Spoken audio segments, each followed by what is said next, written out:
கர்த்தருடைய நாமத்திற்கு ஸ்தோத்திரம். ஒவ்வொரு நாளும் கேட்பதன் மூலம் ஒரு வருடத்தில் பைபிள் வாசிப்பை முடிக்க இந்த சேனல் உதவுகிறது. Please subscribe and support us. இன்றைய வேத பகுதி லேவியராகமம் அதிகாரம் 11.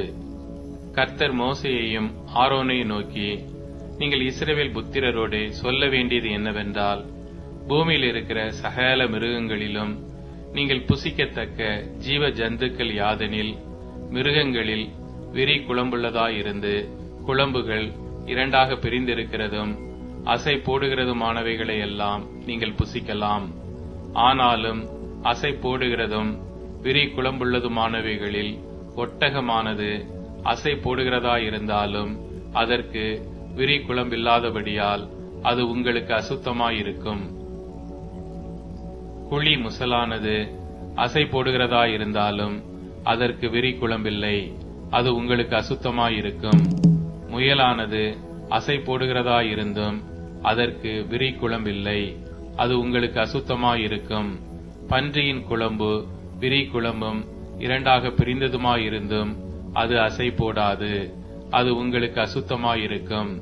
இவைகளின் மாம்சத்தை புசிக்கவும் இவைகளின் உடல்களை தொடவும் வேண்டாம், இவைகள் உங்களுக்கு தீட்டாயிருக்க கடவது.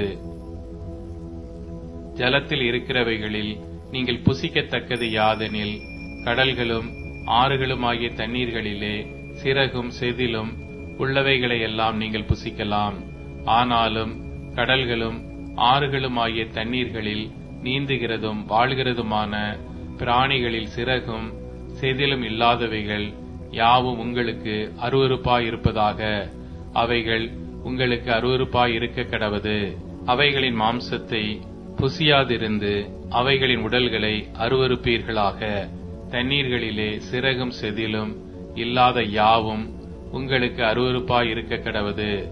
பறவைகளில் நீங்கள் புசியாமல் அருவருக்க வேண்டியவைகள் யாதெனில், கழுகும் கருடனும் கடலூராஞ்சியும் பருந்தும் சகலவித வல்லூரும் சகலவித காகங்களும் தீக்குருவியும் கூகையும் செம்புகமும் சகலவித டேகையும் ஆந்தையும் நீர்க்காகமும் கோட்டானும் நாரையும் கூளக்கடாவும் குருகும் கொக்கும் சகலவித ராஜாளியும் புழுக்கொத்தியும் வவ்வாலும் ஆகிய இவைகளே.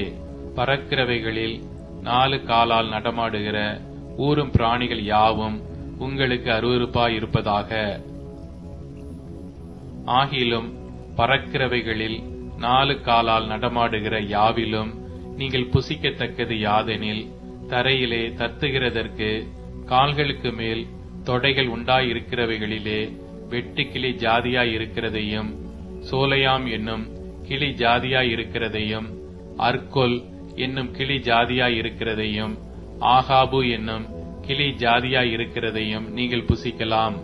பறக்கிறவைகளில் 4 காலால் நடமாடுகிற மற்ற யாவும் உங்களுக்கு அருவருப்பாயிருப்பதாக, அவைகளாலே தீட்டுப்படுவீர்கள். அவைகளின் உடலை தொடுகிறவன் எவனும் சாயங்காலம் மட்டும் தீட்டுப்பட்டிருப்பான். அவைகளின் உடலை சுமந்தவன் எவனும் தன் வஸ்திரங்களை தோய்க்க கடவன், அவன் சாயங்காலம் மட்டும் தீட்டுப்பட்டிருப்பான். விரி நகங்கள் உள்ளவைகளாயிருந்தும் இரு பிளவான குளம்பில்லாமலும் அசை போடாமலும் இருக்கிற மிருகங்கள் யாவும் உங்களுக்கு அசுத்தமாயிருப்பதாக, அவைகளை தொடுகிறவன் எவனும் தீட்டுப்படுவான். 4 காலால் நடக்கிற சகல ஜீவன்களிலும் தங்கள் உள்ளங்கால்களை ஊன்றி நடக்கிற யாவும் உங்களுக்கு அசுத்தமாயிருப்பதாக, அவைகளின் உடலை தொடுகிறவன் எவனும் சாயங்காலம் மட்டும் தீட்டுப்பட்டிருப்பான். அவைகளின் உடலை சுமந்தவன் தன் வஸ்திரங்களை தோய்க்க கடவன், அவன் சாயங்காலம் மட்டும் தீட்டுப்பட்டிருப்பான். இவைகள் உங்களுக்கு தீட்டாயிருக்க கடவது. தரையில் ஊறுகிற பிராணிகளில் உங்களுக்கு அசுத்தமானவைகள் எவையெனில், பெருச்சாளியும் எலியும் சகலவிதமான ஆமையும் உடும்பும் அழுங்கும் ஓணானும் பல்லியும் பச்சோந்தியும் ஆகிய இவைகளே. சகல ஊரும் பிராணிகளிலும் இவைகள் உங்களுக்கு தீட்டாயிருக்க கடவது. அவைகளில் செத்ததை தொடுகிறவன் எவனும் சாயங்காலம் மட்டும் தீட்டுப்பட்டிருப்பான். அவைகளில் செத்தது ஒன்று யாதொன்றின் மேல் விழுந்தால் அது தீட்டுப்பட்டிருக்கும். அது மரப்பாத்திரமானாலும் வஸ்திரமானாலும் தோலானாலும் பையானாலும் வேலை செய்கிறதற்கேற்ற ஆயுதமானாலும் சாயங்காலம் மட்டும் தீட்டாயிருக்கும். அது தண்ணீரில் போடப்பட வேண்டும், அப்பொழுது சுத்தமாகும். அவைகளில் ஒன்று மண் பாண்டத்துக்குள் விழுந்தால் அதற்குள் இருக்கிறவை யாவும் தீட்டுப்பட்டிருக்கும். அதை உடைத்து போட வேண்டும். புசிக்கத்தக்க போஜன பதார்த்தத்தின் மேல் அந்த தண்ணீர் பட்டால் அது தீட்டாகும். குடிக்கத்தக்க எந்த பானமும் அப்படிப்பட்ட பாத்திரத்தினால் தீட்டுப்படும். அவைகளின் உடலில் யாதொன்று எதின்மேல் விழுதோ அதுவும் தீட்டுப்படும். அடுப்பானாலும் மண் தொட்டியானாலும் தகர்க்கப்படுவதாக. அவைகள் தீட்டுப்பட்டிருக்கும். ஆகையால் அவைகள் உங்களுக்கு தீட்டாயிருக்க கடவது. ஆனாலும் நீரூற்றும் மிகுந்த ஜலம் உண்டாகிய கிணறும் சுத்தமாயிருக்கும். அவைகளிலுள்ள உடலை தொடுகிறவனோ தீட்டுப்படுவான். மேற் சொல்லியவைகளின் உடலில் யாதொன்று விதை தானியத்தின் மேல் விழுந்தால் அது தீட்டுப்படாது. அந்த உடலில் யாதொன்று தண்ணீர் வார்க்கப்பட்டிருக்கிற விதையின் மேல் விழுந்ததானால் அது உங்களுக்கு தீட்டாயிருக்க கடவது. உங்களுக்கு ஆகாரத்துக்கான ஒரு மிருகம் செத்தால் அதன் உடலை தொடுகிறவன் சாயங்காலம் மட்டும் தீட்டுப்பட்டிருப்பான். அதன் மாம்சத்தை புசித்தவன் தன் வஸ்திரங்களை தோய்க்க கடவன். அவன் சாயங்காலம் மட்டும் தீட்டுப்பட்டிருப்பான். அதன் உடலை எடுத்து போனவனும் தன் வஸ்திரங்களை தோய்க்க கடவன். அவனும் சாயங்காலம் மட்டும் தீட்டுப்பட்டிருப்பான். தரையில் ஊறுகிற பிராணிகள் எல்லாம் உங்களுக்கு அருவருப்பாயிருக்க கடவது. அவை புசிக்கப்படலாகாது. தரையில் ஊறுகிற சகல பிராணிகளிலும் வயிற்றினால் நகர்கிறவைகளையும் 4 காலால் நடமாடுகிறவைகளையும் அநேகங் கால்கள் உள்ளவைகளையும் புசியாதிருப்பீர்களாக. அவைகள் அருவருப்பானவைகள். ஊறுகிற எந்த பிராணிகளிலும் உங்களை அருவருப்பாக்கிக் கொள்ளாமலும் அவைகளால் தீட்டுப்படாமலும் இருப்பீர்களாக. அவைகளாலே நீங்கள் தீட்டுப்படுவீர்கள். நான் உங்கள் தேவனாகிய கர்த்தர், நான் பரிசுத்தர். ஆகையால் தரையில் ஊறுகிற எந்த பிராணிகளிலும் உங்களை தீட்டுப்படுத்தாமல் உங்களை பரிசுத்தமாக்கிக் கொண்டு பரிசுத்தராயிருப்பீர்களாக. நான் உங்கள் தேவனாயிருக்கும்படி உங்களை எகிப்து தேசத்திலிருந்து வரப்பண்ணின கர்த்தர், நான் பரிசுத்தர். ஆகையால் நீங்களும் பரிசுத்தராயிருப்பீர்களாக. சுத்தமானதற்கும் அசுத்தமானதற்கும் புசிக்கத்தக்க ஜந்துக்களுக்கும் புசிக்கத்தகாத ஜந்துக்களுக்கும் வித்தியாசம் பண்ணும் பொருட்டு மிருகத்துக்கும் பறவைகளுக்கும் தண்ணீர்களில் நீந்துகிற சகல ஜீவ ஜந்துக்களுக்கும் பூமியின் மேல் ஊறுகிற சகல பிராணிகளுக்கும் அடுத்த பிரமாணம் இதுவே என்று சொல்லுங்கள் என்றார்.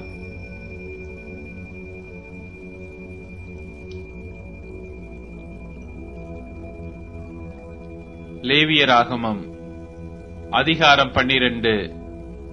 பின்னும் கர்த்தர் மோசேயை நோக்கி, நீ இஸ்ரவேல் புத்திரரோடே சொல்ல வேண்டியது என்னவென்றால், ஒரு ஸ்திரீ கர்ப்பவதியாகி ஆண் பிள்ளையை பெற்றால் அவள் சூதக ஸ்திரீ விலக்காயிருக்கும் நாட்களுக்கு சரியாக 7 நாள் தீட்டாயிருப்பாள். 8ஆம் நாளிலே அந்த பிள்ளையினுடைய நுனித்தோளின் மாம்சம் விருத்த சேதனம் பண்ணப்பட கடவது.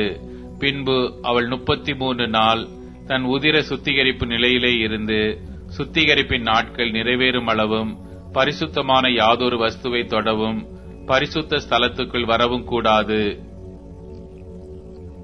பெண் பிள்ளையை பெற்றாளாகில் அவள் 2 வாரம் சூதக ஸ்திரியைப் போல தீட்டாயிருந்து பின்பு 66 நாள் உதிர சுத்திகரிப்பு நிலையிலே இருக்க கடவள்.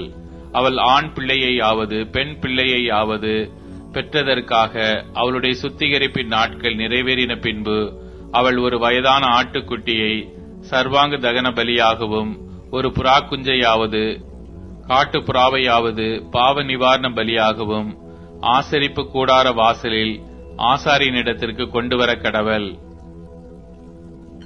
அதை அவன் கர்த்தருடைய சந்நிதியில் பலியிட்டு அவளுக்காக பாவ நிவர்த்தி செய்வானாக. அப்பொழுது அவள் தன் உதிர ஊரலின் தீட்டு நீங்கி சுத்தமாவாள். இது ஆண் பிள்ளையையாவது பெண் பிள்ளையையாவது பெற்றவளை குறித்த பிரமாணம். ஆட்டுக்குட்டியை கொண்டு வர அவளுக்கு சக்தி இல்லாதிருந்தால் 2 காட்டு புறாக்களையாவது 2 புறா குஞ்சுகளையாவது ஒன்றை சர்வாங்க தகன பலியாகவும் மற்றொன்றை பாவ நிவாரண பலியாகவும் கொண்டு வர கடவள். அதனால் ஆசாரியன் அவளுக்காக பாவ நிவர்த்தி செய்ய கடவன், அப்பொழுது அவள் சுத்தமாவாள் என்று சொல் என்றார். அப்போஸ்தலருடைய நடபடிகள் அதிகாரம் 1. தெயோப்பிலுவே, இயேசுவானவர் தாம் தெரிந்து கொண்ட அப்போஸ்தலருக்கு பரிசுத்த ஆவியினாலே கட்டளையிட்ட பின்பு அவர் எடுத்துக்கொள்ளப்பட்ட நாள் வரைக்கும் செய்யவும் உபதேசிக்கவும் தொடங்கின எல்லாவற்றையும் குறித்து முதலாம் பிரபந்தத்தை உண்டு பண்ணினேன். அவர் பாடுபட்ட பின்பு 40 நாளளவும் அப்போஸ்தலருக்கு தரிசனமாகி தேவனுடைய ராஜ்யத்துக்குரியவைகளை அவர்களுடனே பேசி அநேகம் தெளிவான திருஷ்டாந்தங்களினாலே அவர்களுக்கு தம்மை உயிரோடு இருக்கிறவராக காண்பித்தார். அன்றியும் அவர் அவர்களுடனே கூடி வந்திருக்கும் போது அவர்களை நோக்கி, யோவான் ஜலத்தினாலே ஞானஸ்நானம் கொடுத்தான், நீங்கள் சில நாளுக்குள்ளே பரிசுத்த ஆவியினாலே ஞானஸ்நானம் பெறுவீர்கள். ஆகையால் நீங்கள் எருசலேமை விட்டு போகாமல் என்னிடத்தில் கேள்விப்பட்ட பிதாவின் வாக்குத்தத்தம் நிறைவேற காத்திருங்கள் என்று கட்டளையிட்டார். அப்பொழுது கூடி வந்திருந்தவர்கள் அவரை நோக்கி, ஆண்டவரே, இக்காலத்திலா ராஜ்யத்தை இஸ்ரவேலுக்கு திரும்ப கொடுப்பீர் என்று கேட்டார்கள். அதற்கு அவர், பிதாவானவர் தம்முடைய ஆதீனத்திலே வைத்திருக்கிற காலங்களையும் வேலைகளையும் அறிகிறது உங்களுக்கு அடுத்ததல்ல. பரிசுத்த ஆவி உங்களிடத்தில் வரும்போது நீங்கள் பலனடைந்து எருசலேமிலும் யூதேயா முழுவதிலும் சமாரியாவிலும் பூமியின் கடைசி பரியந்தமும் எனக்கு சாட்சிகளாயிருப்பீர்கள் என்றார். இவைகளை அவர் சொன்ன பின்பு அவர்கள் பார்த்து கொண்டிருக்கையில் உயர எடுத்துக் கொள்ளப்பட்டார். அவர்கள் கண்களுக்கு மறைவாக ஒரு மேகம் அவரை எடுத்துக்கொண்டது. அவர் போகிறபோது அவர்கள் வானத்தை அண்ணாந்து பார்த்து கொண்டிருக்கையில், இதோ வெண்மையான வஸ்திரம் தரித்தவர்கள் 2 பேர் அவர்கள் அருகே நின்று, கலிலேயராகிய மனுஷரே, நீங்கள் ஏன் வானத்தை அண்ணாந்து பார்த்து நிற்கிறீர்கள்? உங்களிடத்தினின்று வானத்துக்கு எடுத்துக் கொள்ளப்பட்ட இந்த இயேசுவானவர் எப்படி உங்கள் கண்களுக்கு முன்பாக வானத்துக்கு எழுந்தருளி போனாரோ அப்படியே மறுபடியும் வருவார் என்றார்கள். அப்பொழுது அவர்கள் எருசலேமுக்கு சமீபமாய் ஒரு ஓய்வு நாள் பிரயாண தூரத்தில் இருக்கிற ஒலிவ மலை எனப்பட்ட மலையிலிருந்து எருசலேமுக்கு திரும்பி போனார்கள். அவர்கள் அங்கே வந்தபோது மேல் வீட்டில் ஏறினார்கள். அதில் பேதுருவும் யாக்கோபும் யோவானும் அந்திரேயாவும் பிலிப்புவும் தோமாவும் பர்த்தொலோமேயும் மத்தேயும் அல்பேயுவின் குமாரனாகிய யாக்கோபும் செலோத்தே எனப்பட்ட சீமோனும் யாக்கோபின் சகோதரனாகிய யூதாவும் தங்கியிருந்தார்கள். அங்கே இவர்கள் எல்லாரும் ஸ்திரீகளோடும் இயேசுவின் தாயாகிய மரியாளோடும் அவருடைய சகோதரரோடும் கூட ஒருமனப்பட்டு ஜெபத்திலும் வேண்டுதலிலும் தரித்திருந்தார்கள். அந்நாட்களிலே சீஷர்களில் ஏறக்குறைய 120 பேர் கூடியிருந்த போது அவர்கள் நடுவிலே பேதுரு எழுந்து நின்று, சகோதரரே, இயேசுவை பிடித்தவர்களுக்கு வழி காட்டின யூதாசை குறித்து பரிசுத்த ஆவி தாவீதின் வாக்கினால் முன் சொன்ன வேத வாக்கியம் நிறைவேற வேண்டியதாயிருந்தது. அவன் எங்களில் ஒருவனாக எண்ணப்பட்டு இந்த ஊழியத்தில் பங்கு பெற்றவனாயிருந்தான். அநீதத்தின் கூலியினால் அவன் ஒரு நிலத்தை சம்பாதித்து தலைகீழாக விழுந்தான். அவன் வயிறு வெடித்து குடல்கள் எல்லாம் சரிந்து போயிற்று. இது எருசலேமிலுள்ள குடிகள் யாவருக்கும் தெரிந்திருக்கிறது. அதனாலே அந்த நிலம் அவர்களுடைய பாஷையிலே இரத்த நிலம் என்று அர்த்தம் கொள்ளும் அக்கல்தாமா எனப்பட்டிருக்கிறது. சங்கீத புஸ்தகத்திலே அவனுடைய வாசஸ்தலம் பாழாக கடவது, ஒருவனும் அதில் வாசம் பண்ணாதிருப்பானாக என்றும் அவனுடைய கண் காணிப்பை வேறொருவன் பெறக்கடவன் என்றும் எழுதியிருக்கிறது. ஆதலால் யோவான் ஞானஸ்நானம் கொடுத்த நாள் முதற்கொண்டு கர்த்தராகிய இயேசுவானவர் நம்மிடத்திலிருந்து உயர எடுத்துக் கொள்ளப்பட்ட நாள் வரைக்கும் அவர் நம்மிடத்தில் சஞ்சரித்த காலங்களிலெல்லாம் எங்களுடனே கூட இருந்த மனுஷர்களில் ஒருவன் அவர் உயிரோடு எழுந்ததை குறித்து எங்களுடனே கூட சாட்சியாக ஏற்படுத்தப்பட வேண்டும் என்றான். அப்பொழுது அவர்கள் யூஸ்து என்னும் மறுநாமமுள்ள பர்சபா எனப்பட்ட யோசேப்பும் மத்தியாவும் ஆகிய இவ்விரண்டு பேரையும் நிறுத்தி, எல்லாருடைய இருதயங்களையும் அறிந்திருக்கிற கர்த்தாவே, யூதாஸ் என்பவன் தனக்குரிய இடத்துக்கு போகும்படி இழந்து போன இந்த ஊழியத்திலும் இந்த அப்போஸ்தல பட்டத்திலும் பங்கு பெறுவதற்காக இவ்விரண்டு பேரில் தேவரீர் தெரிந்து கொண்டவனை எங்களுக்கு காண்பித்தருளும் என்று ஜெபம் பண்ணி பின்பு அவர்களை குறித்து சீட்டு போட்டார்கள். சீட்டு மத்தியாவின் பேருக்கு விழுந்தது. அப்பொழுது அவன் 11 அப்போஸ்தலருடனே சேர்த்து கொள்ளப்பட்டான். அப்போஸ்தலருடைய நடபடிகள் அதிகாரம் 2. பெந்தைக்கோஸ்தே என்னும் நாள் வந்தபோது அவர்கள் எல்லாரும் ஒருமனப்பட்டு ஓரிடத்திலே வந்திருந்தார்கள். அப்பொழுது பலத்த காற்று அடிக்கிற முழக்கம் போல வானத்திலிருந்து சடிதியாய் ஒரு முழக்கம் உண்டாகி அவர்கள் உட்கார்ந்திருந்த வீடு முழுவதையும் நிரப்பிற்று. அல்லாமலும் அக்கினிமயமான நாவுகள் போல பிரிந்திருக்கும் நாவுகள் அவர்களுக்கு காணப்பட்டு அவர்கள் ஒவ்வொருவர் மேலும் வந்து அமர்ந்தது. அவர்கள் எல்லாரும் பரிசுத்த ஆவியினாலே நிரப்பப்பட்டு ஆவியானவர் தங்களுக்கு தந்தருளின வரத்தின்படியே வெவ்வேறு பாஷைகளிலே பேசத் தொடங்கினார்கள். வானத்தின் கீழ் இருக்கிற சகல தேசத்தாரிலும் இருந்து வந்த தேவ பக்தியுள்ள யூதர்கள் அப்பொழுது எருசலேமிலே வாசம் பண்ணினார்கள்.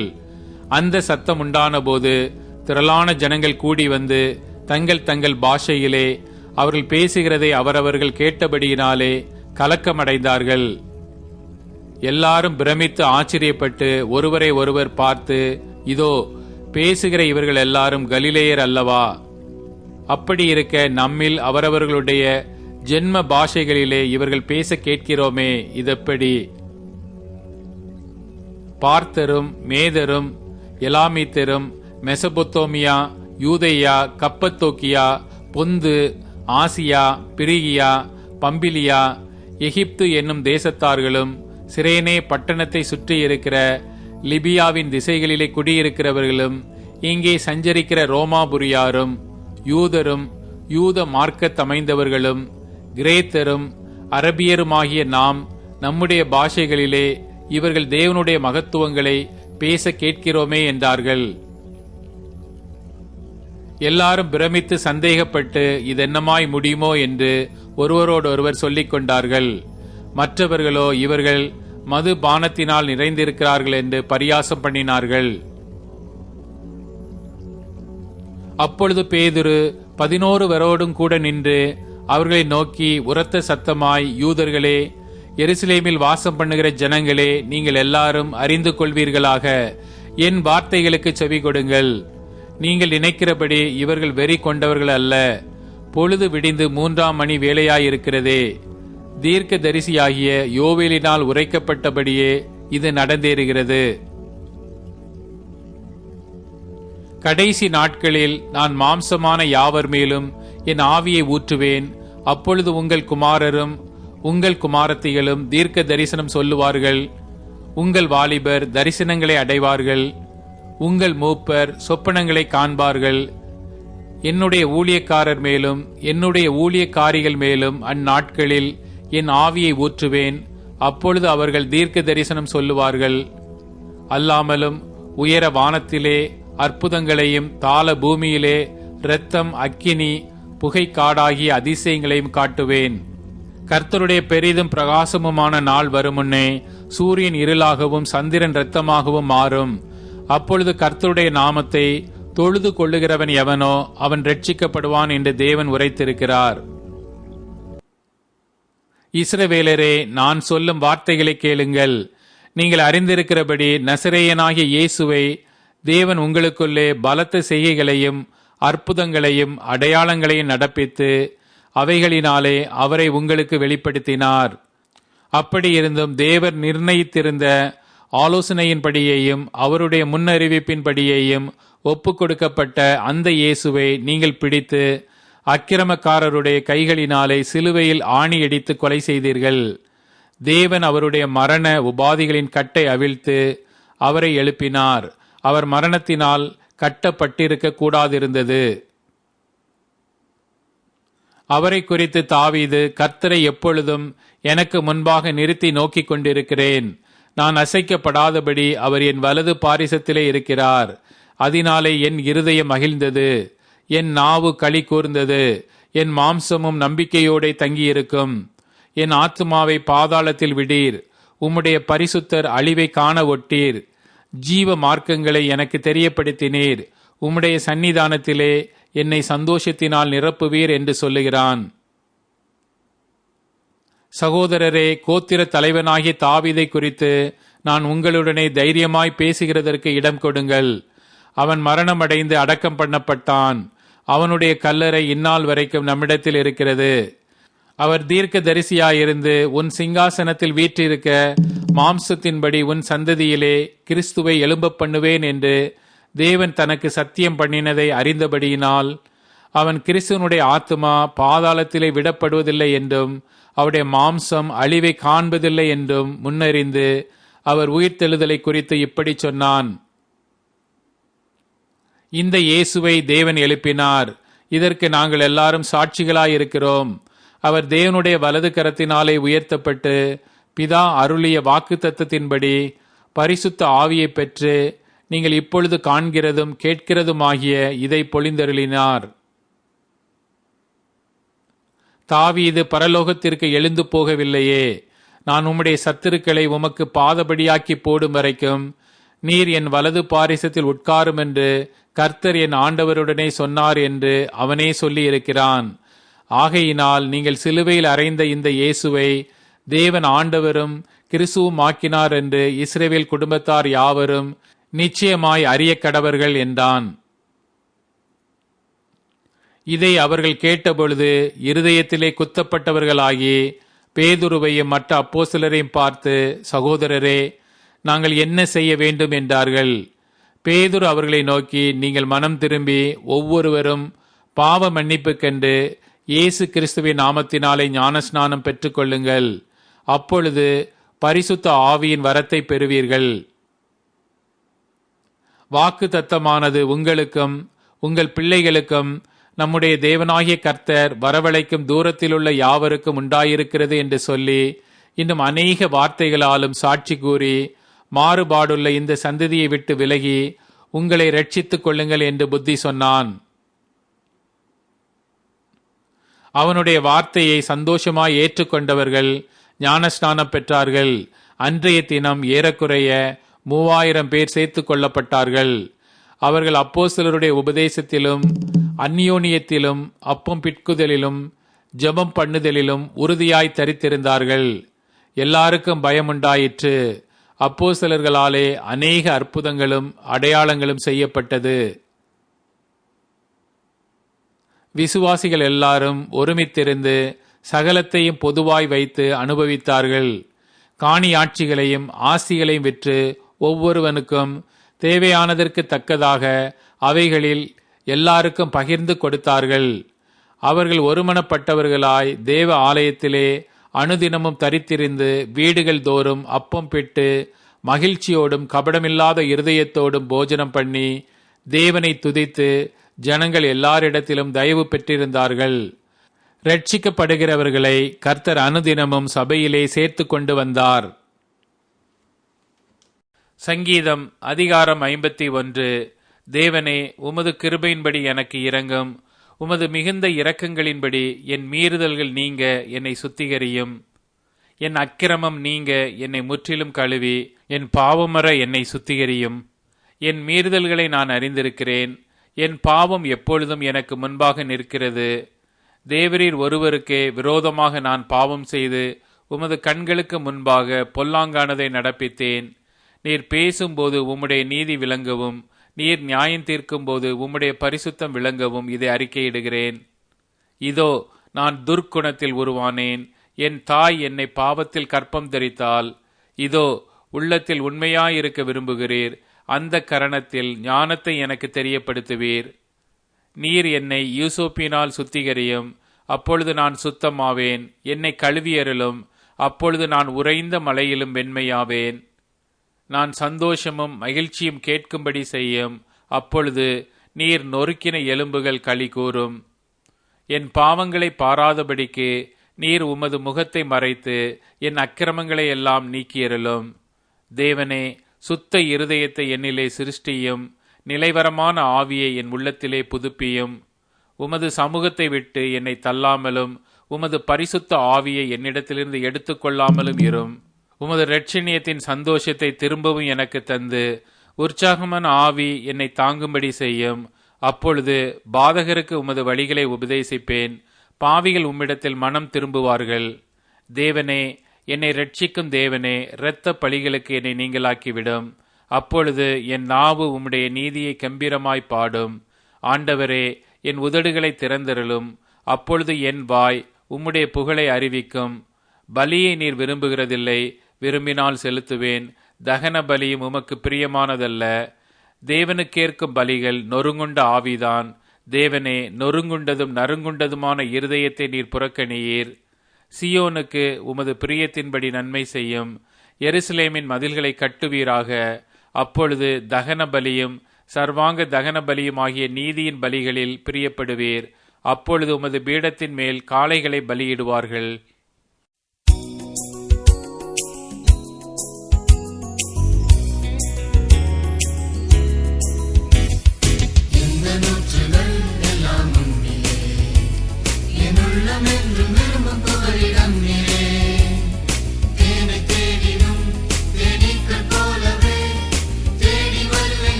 இப்போது டியூன், ஸ்பாட்டிஃபை, அமேசான் மியூசிக் மற்றும் யூடியூப் மியூசிக் ஆகியவற்றில் நமது பைபிள் 365 சேனல் கிடைக்கிறது.